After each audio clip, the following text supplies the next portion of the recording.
You wouldn't believe what happened to me last winter. Honestly, I'm still not sure I believe it myself, but I need to tell someone. My hands still shake when I think about it.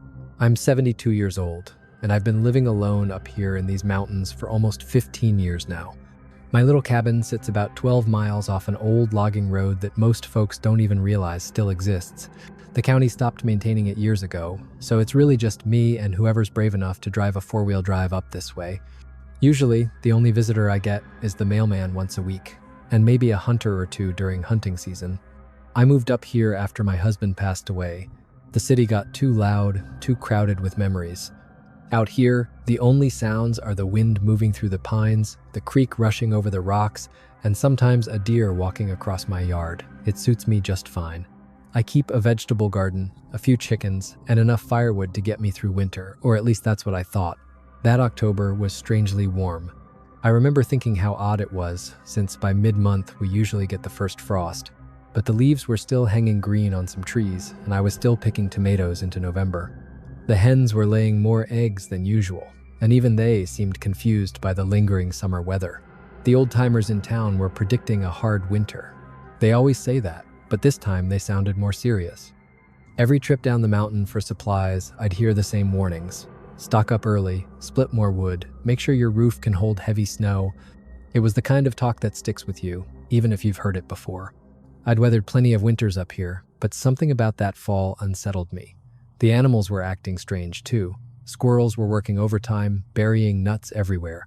Birds that should have flown south weeks ago were still hanging around, almost like they couldn't decide what to do. Even my chickens stayed closer to the coop and raised a ruckus more than usual. By the end of November, I had stacked more firewood than ever before. My little pickup was packed with preserved vegetables, canned goods, and emergency supplies. I even bought extra feed for the hens and double-checked the backup generator. Looking back, I think my instincts knew I was bracing for something bigger than just another snowstorm. The temperature dropped overnight. On Tuesday, it was still warm enough to wear just a light jacket outside. By Wednesday morning, the water buckets were frozen solid, and the weather radio was warning about a strange storm system building out west, the kind they name and track like a hurricane. Last December hit us hard. By the third week, we'd already had more snow than most winters ever bring. The forecasters kept talking about a massive storm moving in from the west, calling it a once-in-a-decade event.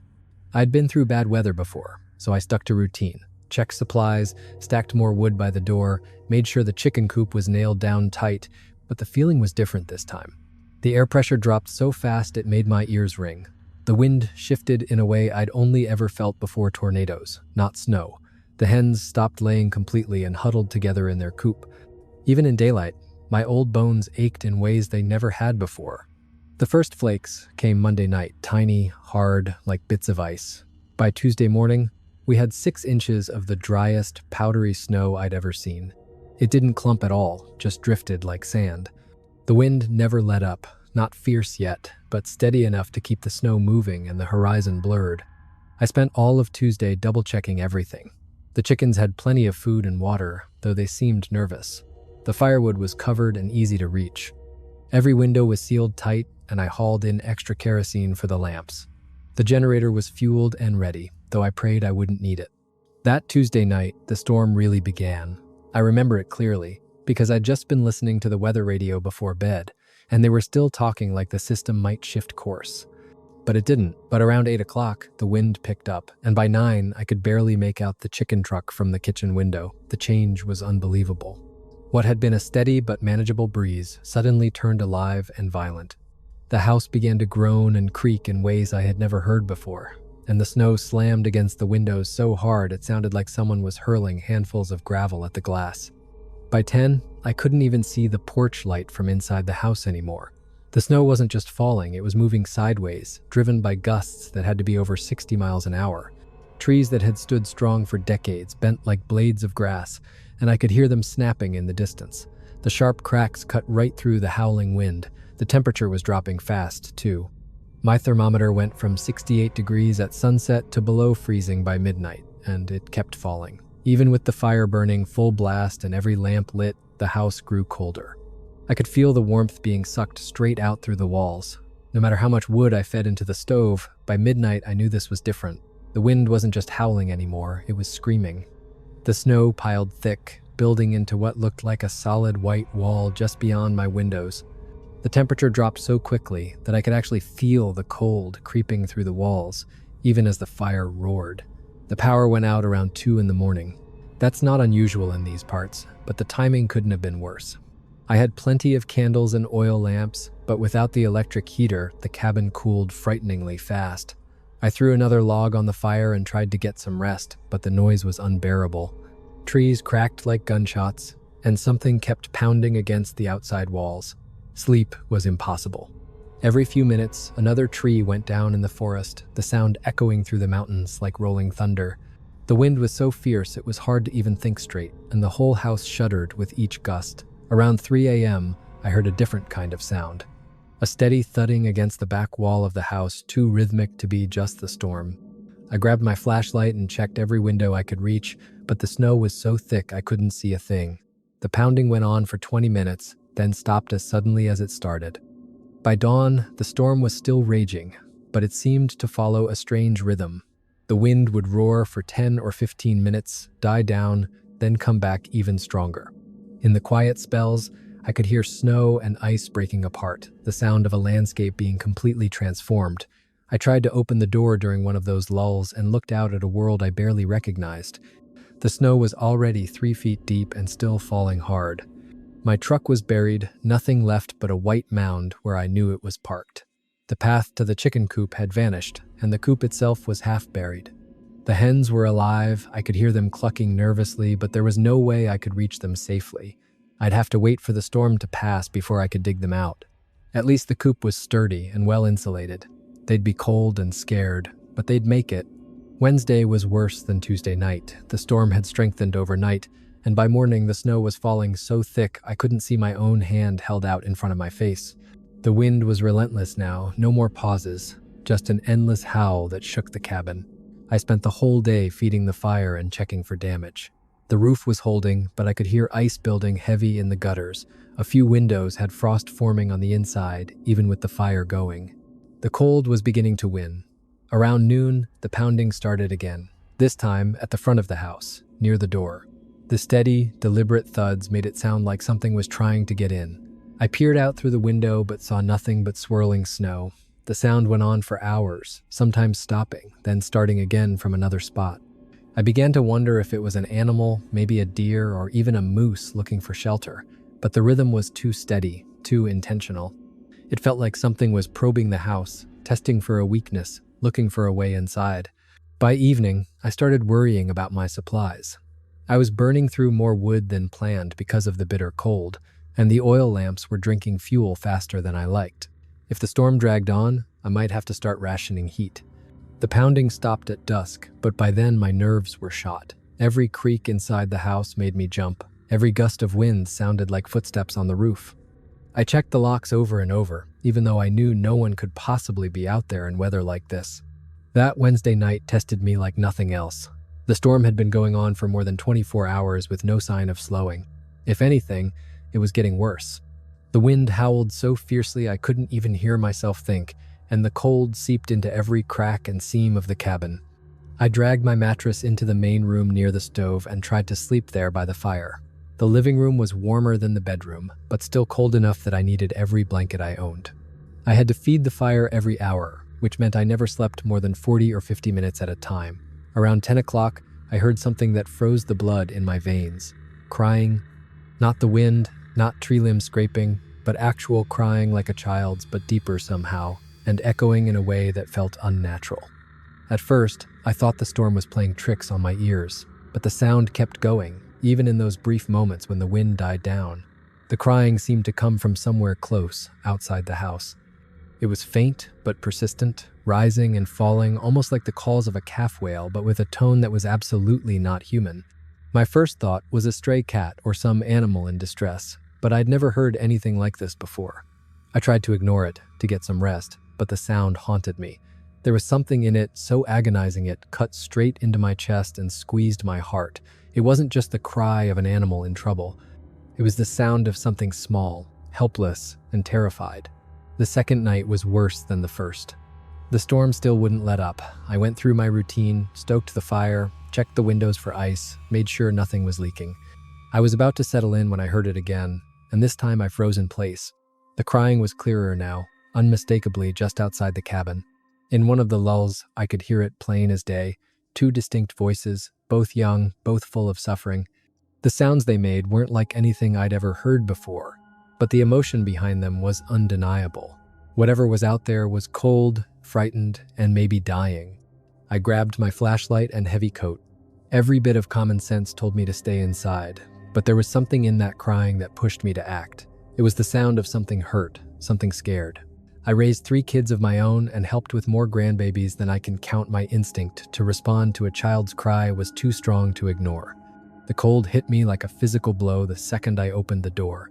The wind nearly ripped the flashlight out of my hand, and the snow was so thick I could hardly breathe. But the crying was louder now, coming from the side of the house where the foundation met the ground. I followed the sound, moving carefully as the snow came up over my knees in most places, waist deep in the drifts. The wind shoved me off balance over and over, and I had to cling to the cabin walls just to stay upright. When I finally reached the far side, my flashlight beam landed on something dark, huddled against the stone. At first, I thought it was just a pile of branches or storm debris. Then it moved, and I realized I was looking at something alive. 2 somethings. They were small, maybe the size of 3-year-old children, but their proportions were all wrong. Their arms and legs were too long, their torsos too broad. They were covered in dark brown fur, stiff with ice crystals. But it was their faces that stopped me cold. Not quite human, not quite animal, something in between. The bone structure leaned human more than ape, but the proportions were off. Their eye sockets were larger, brows more pronounced, their noses flatter, and their eyes huge, solid black. When they looked at me, I saw intelligence there. Not the wild cunning of an animal, but something deeper, more complex. They were dying. I could see that immediately. Their breaths came shallow and ragged. Their bodies shuddered so violently they could barely hold themselves upright. Ice clung to their fur, their lashes, even around their nostrils. Whatever they were just children, and they were freezing to death right outside my home. I didn't think about what they might be, or whether they might be dangerous. All I saw were 2 small beings in desperate need of help. The instinct in me as a mother outweighed any fear or confusion over what I was seeing. I pulled off my heavy coat and wrapped it around both of them as best I could. They didn't fight, didn't try to escape. In fact, they seemed to understand. They whimpered softly and pressed into my warmth, clinging to the only heat they had left. Their little hands, clearly hands, with opposable thumbs and distinct fingers, clutched tightly at my clothes. They were heavier than I expected, solid and sturdy, like well-fed children, but I still managed to carry them both. One hand was noticeably smaller than the other, maybe a year younger, and weaker too. The larger one kept making soft noises toward the smaller one, almost like it was trying to reassure it. Getting them back inside was a struggle. The wind knocked me sideways again and again, and with both arms full and the flashlight tucked under my arm, I could barely see where I was going. Snow blasted straight into my face, and more than once, I had to stop and feel my way along the cabin wall just to be sure I was headed in the right direction. When I finally got the door open and stepped into the warmth of the cabin, the difference was overwhelming. The creatures in my arms seemed to sense it instantly. At first, their shivering grew even worse, like their bodies were in shock from the sudden change in temperature. Then slowly, the trembling began to ease. I laid them down in front of the stove and wrapped them in every blanket I could find. Their fur was so cold it felt like stone, and they shook so violently I feared they'd seize up. Ice clung to every part of them, their coats, their lashes, around their noses and mouths. I stoked the fire as hot as I dared and pulled them as close as I could without risking burns. They seemed to understand what the fire was and didn't try to touch it, but they edged in as near as possible, stretching their hands toward the heat. Their hands were both fascinating and unsettling. They were not human hands, but they weren't animal paws either. The fingers were longer than ours, with an extra joint that let them bend in ways mine never could. The thumbs sat lower, giving them an uncanny grip, strong, flexible, almost too perfect. I warmed some milk on the wood stove, testing carefully to be sure it wasn't too hot. When I offered it, they looked at the cup with obvious understanding, hesitant but aware. The larger one reached out first, touched the cup, then pulled back as though testing the temperature. Deciding it was safe, it took the cup in both hands and drank slowly. never breaking eye contact with me, those huge, dark eyes watching me over the rim. The smaller one was more reluctant. It glanced between me and its companion, clearly desperate for warmth and food, but afraid to accept. The bigger one made a soft sound, almost like a gentle chew or murmur, coaxing it on. Finally, the little one reached out and took its own cup. I gave them small pieces of bread and some leftover soup I'd reheated on the stove. They ate carefully, studying each bite before putting it in their mouths. Their table manners were astonishing. They didn't snatch or gulp. They seemed to understand sharing. One never took more than the other. What impressed me most was the way they communicated. They made soft, delicate sounds, not quite language, but with clear meaning. The bigger one looked after the smaller, constantly feeding it first, keeping it close to the fire, touching it gently whenever it seemed afraid. They never took their eyes off me while they ate, not in an aggressive or threatening way, but with overwhelming curiosity. They watched me as intently as I watched them, trying to figure out who I was and whether I meant harm. Once their bellies were full, they huddled together by the fire. For the first time, I saw them relax. The shivering stopped. Their breathing grew deeper, steadier. The smaller one curled up against its companion and fell asleep. I didn't sleep at all that first night. I kept the fire stoked and watched their chests rise and fall, making sure they were warmer, stronger. A part of me was afraid, what were these things? Where did they come from? But more than anything, I just felt protective. They were so small, so fragile, and they had been on the edge of death when I found them. By dawn, they had improved dramatically, no more violent shivering. Their fur had dried and puffed up, making them look bigger, stronger. Their eyes were brighter, more alert, and more curious than ever about the world around them. By morning, the larger one was up and moving carefully around the cabin, touching things lightly as it explored. It seemed especially fascinated by my books, running its long fingers over the covers and opening them to look inside. It was clear it couldn't read, but I had no doubt it understood those marks on the pages meant something. The smaller one stayed closer to the fire, but kept its eyes fixed on everything its companion did. When the older one found a little hand mirror on my dresser, both of them were transfixed by their reflections. They touched the glass gently, then peeked around the back as if trying to figure out where the image came from. Their intelligence was undeniable. These weren't just clever animals. They were thinking creatures, curious, reasoning, capable of problem solving. When faced with something unfamiliar, they didn't just react on instinct. They studied it, tested it, tried to understand how it worked.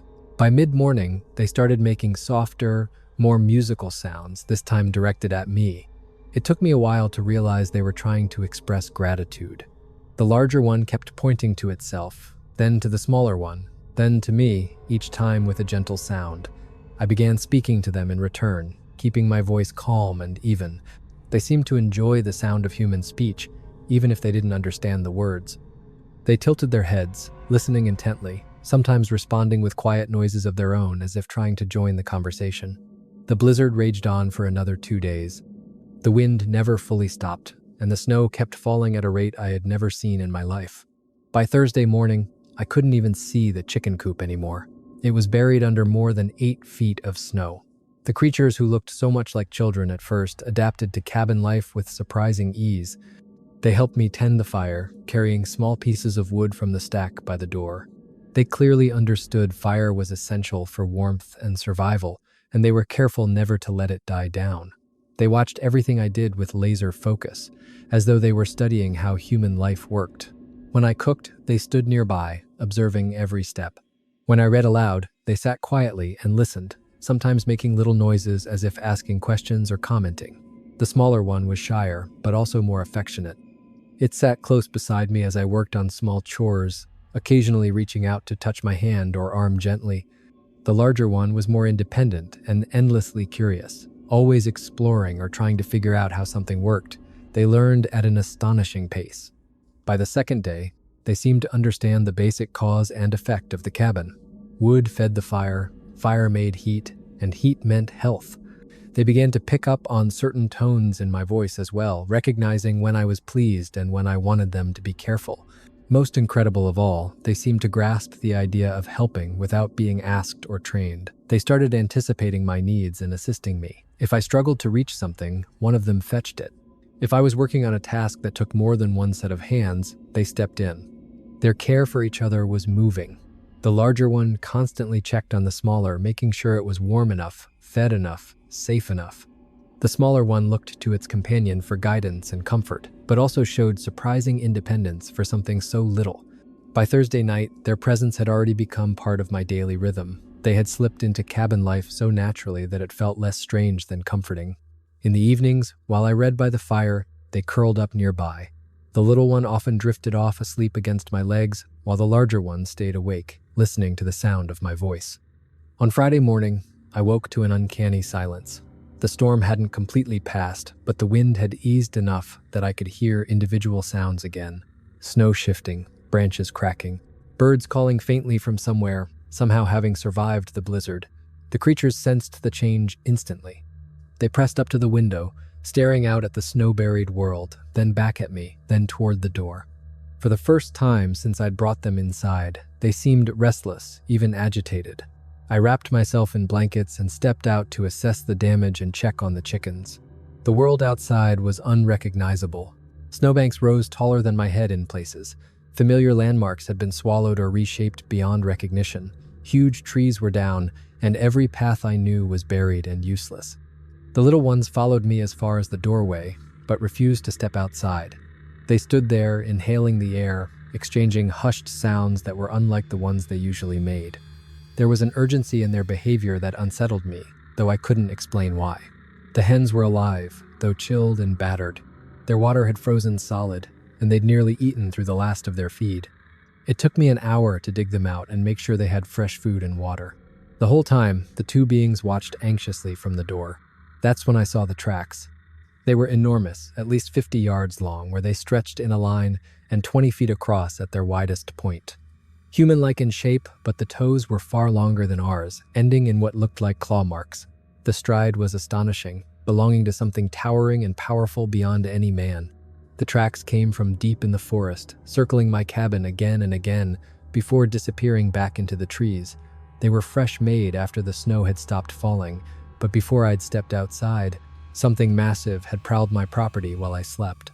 I followed the prints with my eyes, tracing them into the woods.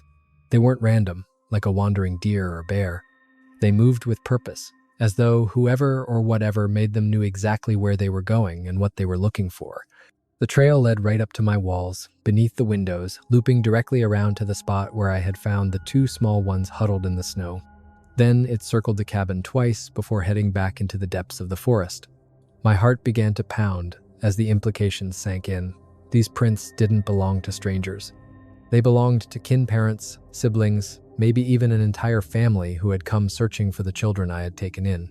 They had found the cabin sheltering their young, confirmed they were alive, and then withdrawn, waiting. I turned back toward the door. Two small faces peered at me from the threshold.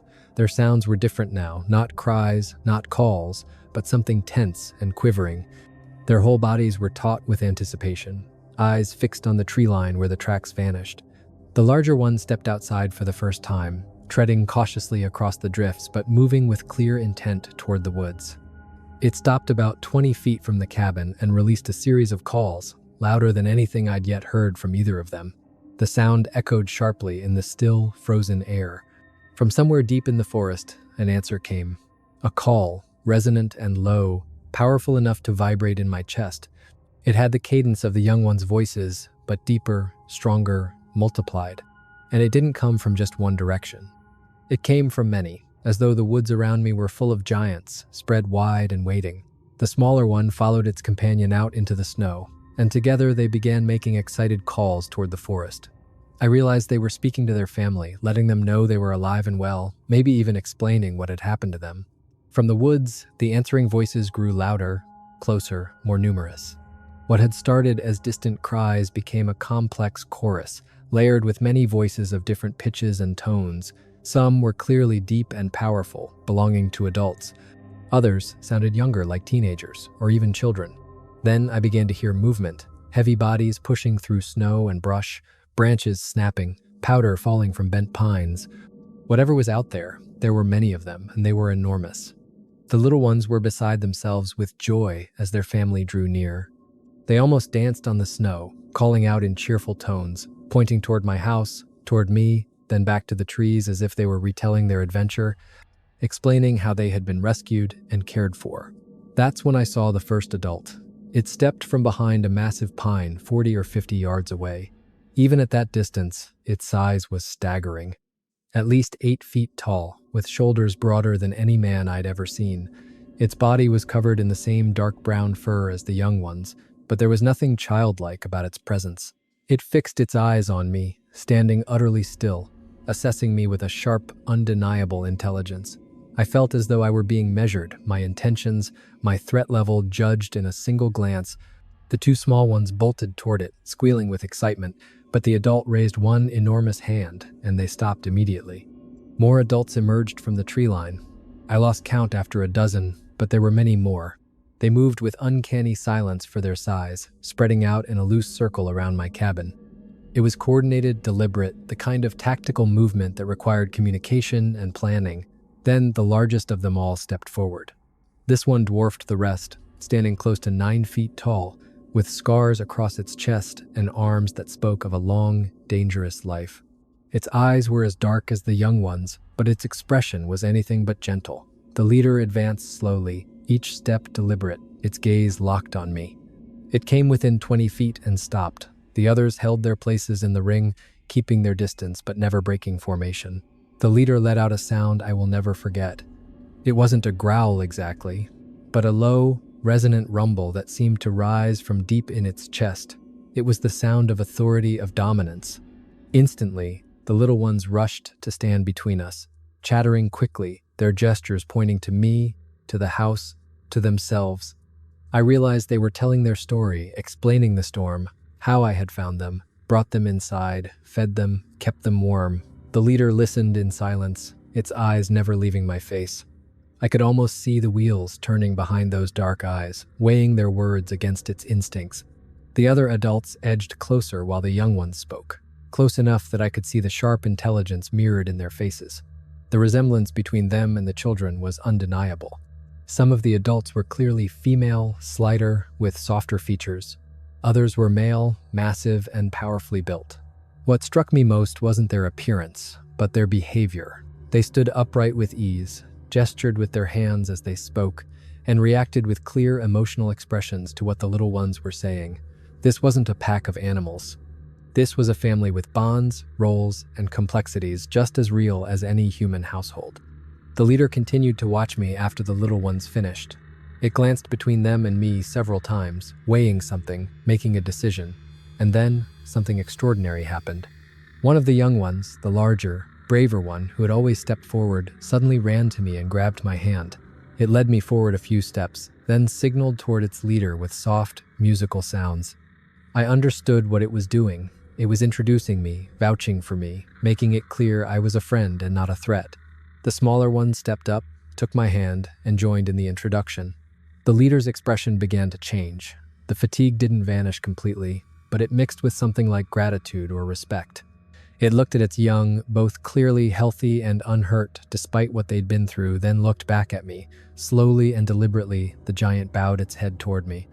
Not so much a bow as a gesture of acknowledgement and respect, recognizing that I had helped the children when they needed it most.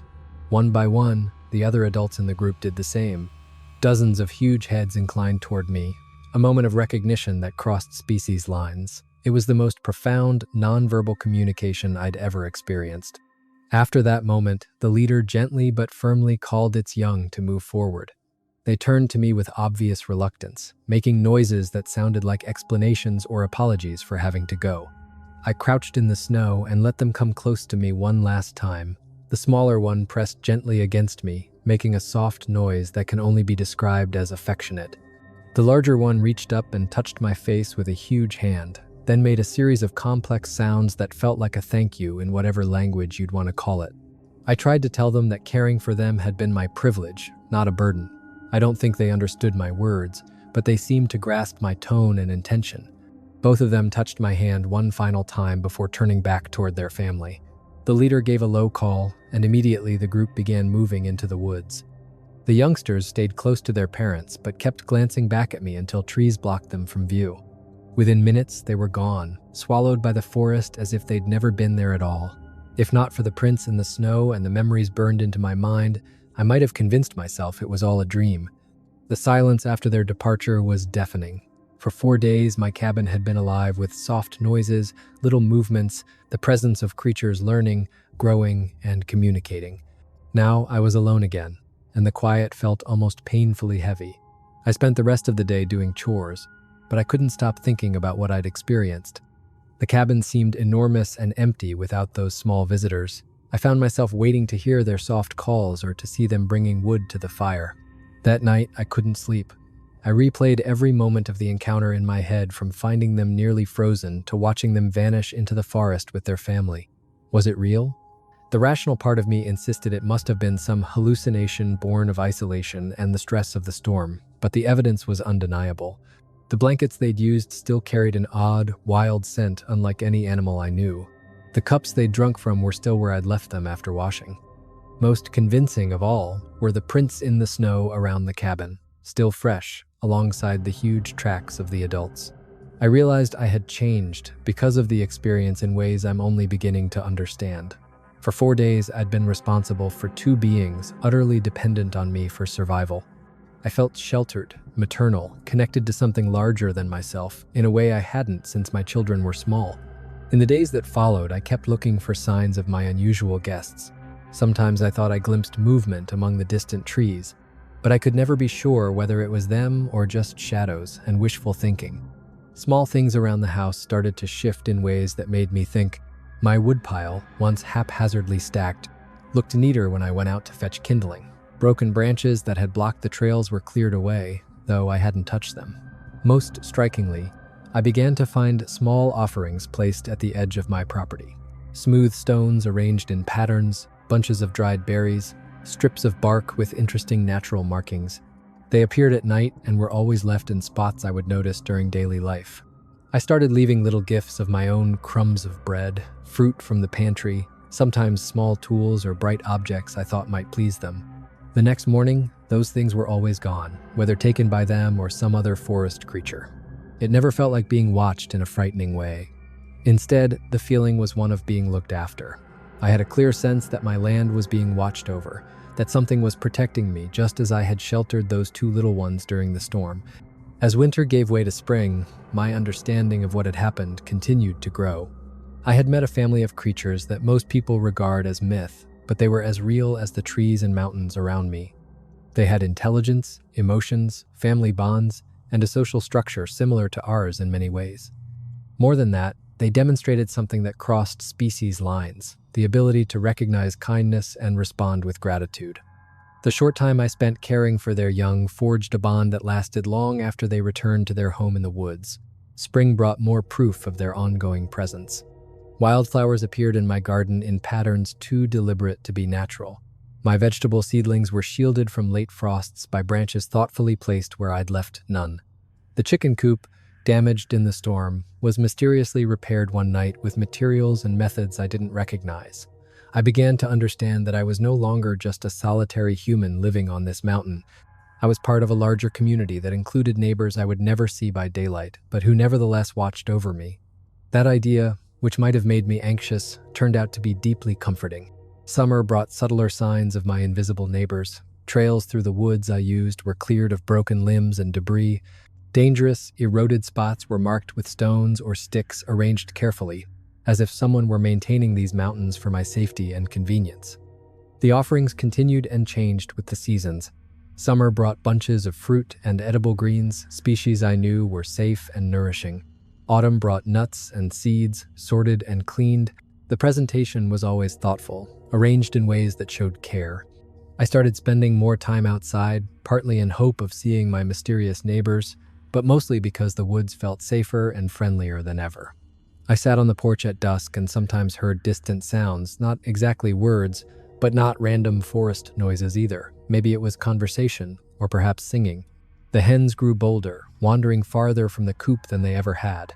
It was as if they, too, sensed the protective presence of the woods and knew they were safe from predators. That summer, I didn't lose a single bird to foxes or hawks, even though raptors still circled the areas that had cost me birds in years past. When December rolled around again, I found myself thinking often of the anniversary of that first encounter.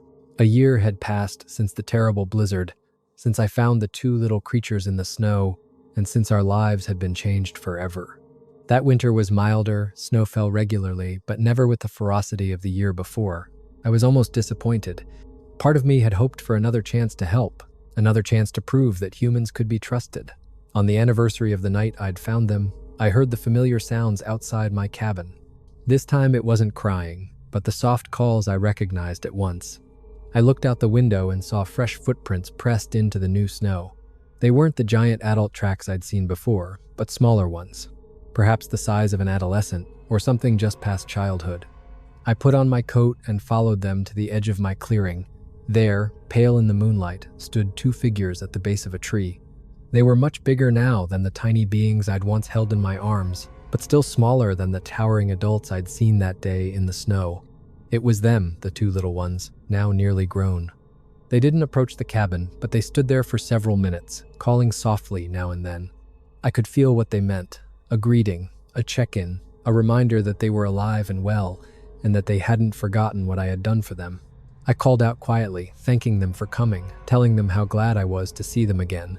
They seemed to understand my tone, even if they didn't know the words. One of them, the smaller of the two from last year, I thought lifted a hand in what could only be described as a wave. Then they slipped back into the forest, leaving only footprints and my overwhelming gratitude for the brief reunion. That visit became a ritual that stretched on for years. Each winter, often near the anniversary of our first meeting, I would find some sign they still remembered. Sometimes it was tracks in the snow, sometimes a distant call. Once, a pile of pine cones carefully arranged on my porch as if trying, clumsily, to spell out letters. That protective presence never left. I weathered more harsh winters and lean summers, but I never again felt truly alone or endangered. Food seemed to appear when my stores ran low. Hazards near my home were marked or cleared away before I stumbled on them. Even my water line, which should have frozen solid in brutal cold, somehow stayed flowing. I began to understand that what I'd experienced wasn't just a chance encounter. It was a kind of adoption. By saving their young, I had been accepted into their family. The rules and obligations that bound their kinship now applied to me as well. That knowledge brought both comfort and responsibility.